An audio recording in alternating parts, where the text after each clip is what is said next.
শ্রাবণী মেলা উপলক্ষে লক্ষ লক্ষ ভক্তের সমাগম ঘটে তারকেশ্বর মন্দিরে। বিশেষ করে শনি, রবি এবং সোমবার বেশি ভিড় হয় ভক্তদের। এবার কার্যত জাতীয় উৎসবের গরিমা পেয়েছে শ্রাবণী মেলা।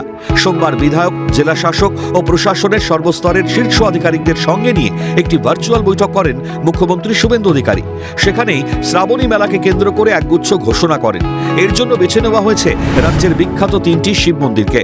অন্যদিকে পুণ্যার্থীদের সুরক্ষায় শেওড়াফুলি থেকে তারকেশ্বর যাওয়ার পথে প্রতি 5 কিলোমিটার অন্তর অস্থায়ী স্বাস্থ্যকেন্দ্র, পুলিশের সহায়তা ক্যাম্প এবং বিশ্রামের জায়গা তৈরি করা হবে। শেওড়াফুলি থেকে তারকেশ্বর যাওয়ার পথে প্রতি 5 কিলোমিটার অন্তর অন্তর সেবা কেন্দ্র স্থাপন করছে সরকার এবং তারকেশ্বর ধামে আমরা প্রায় 15 কোটি টাকার কাজ করছি ওখানে আমাদের বাবা ধামকে সাজানোর জন্য। এখানে শ্রাবণ মাসে পুলিশের সহায়তা ক্যাম্প, টেম্পোরারি মেডিকেল ক্যাম্প এবং তাদের রিফ্রেশমেন্টের জন্য জল, ওআরএস এবং নানা ধরনের স্বাস্থ্যসম্মত যে সহযোগিতা করা দরকার সেগুলো এবং রেস্ট প্লেস, বিশ্রামের জায়গা।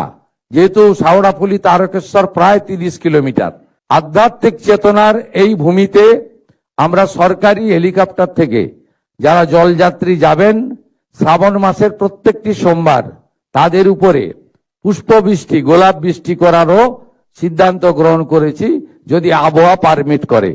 মঙ্গলবার তারকেশ্বর ধাম থেকে আনুষ্ঠানিকভাবে শ্রাবণী মেলার সূচনা করবেন মুখ্যমন্ত্রী শুভেন্দু অধিকারী।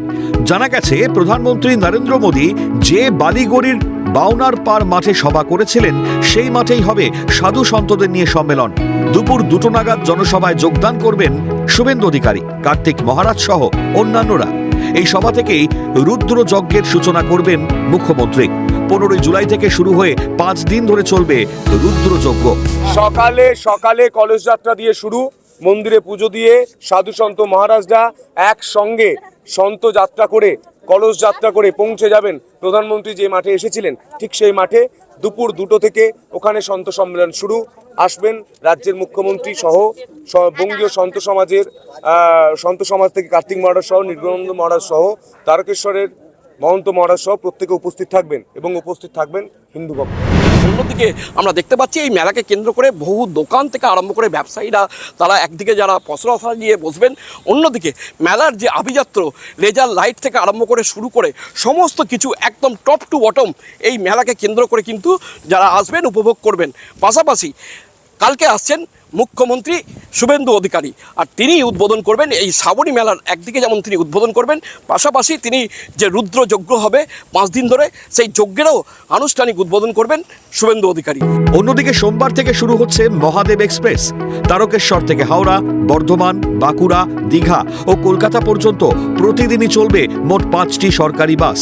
প্রসঙ্গত, এতদিন তারকেশ্বর থেকে কোনো সরকারি বাস পরিষেবা ছিল না। দীর্ঘদিন অপেক্ষার পর সরকারি বাস পরিষেবা চালু হওয়ায় খুশি তারকেশ্বরবাসী।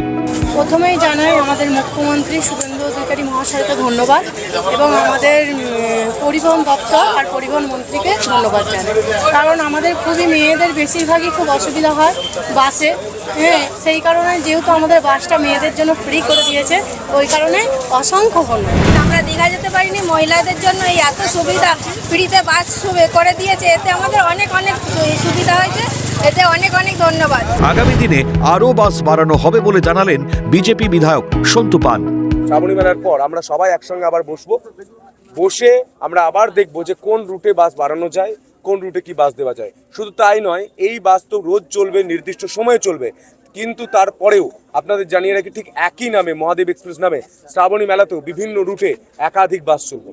রাষ্ট্রীয় পরিবহন সংস্থার উদ্যোগে এই বাস কিন্তু চালু হচ্ছে আজ থেকে, এবং যার উদ্বোধন করলেন এলাকার যিনি বিধায়ক তারকেশ্বরের সন্তু পান সহ পরিবহন দপ্তরের যারা আধিকারিক আছেন, মূলত তারা এই বাস পরিষেবার উদ্বোধন করলেন কিছুক্ষণ আগে। সেই ছবি কিন্তু আমরা দেখতে পেলাম। পাশাপাশি মেলা স্পেশাল হিসেবে 40টি আরও বাস চলবে বলে পরিবহন দপ্তর সূত্রে আমরা জানতে পেরেছি। হুগলি তারকেশ্বর থেকে সুভাষ মজুমদারের রিপোর্ট, ক্যালকাটা নিউজ।